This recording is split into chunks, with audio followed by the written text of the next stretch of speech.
Le chef du FLN a réagi indirectement à la sortie médiatique de son prédécesseur Ammar Saïdani, sans pour autant le citer, et cela lors de son meeting organisé aujourd'hui à la Coupole à Alger. Depuis quelques jours, je vois que la victoire arrive. Nous avons commencé à préparer les élections depuis 4 mois. Un proverbe français dit que la victoire a beaucoup de pères et la défaite est orpheline. Ceux qui n'étaient pas à nos côtés durant cette période, qu'ils nous aident avec leur silence et nous laissent travailler.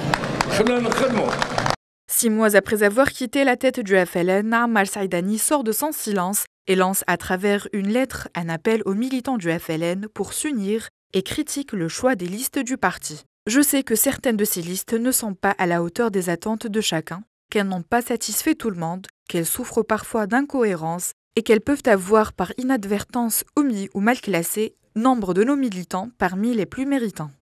Toutefois, l'ancien secrétaire général du FLN reconnaît que cette mission n'est pas facile. Je sais, à travers l'expérience des joutes électorales passées, que le choix des candidats n'a jamais été pour le parti chose aisée. Par ailleurs, Ould Abbas s'est défendu et a réaffirmé qu'il assumait l'entière responsabilité dans la confection des listes électorales du parti.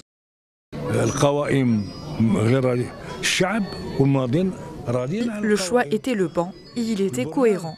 Le peuple et les militants sont d'accord avec toutes les listes.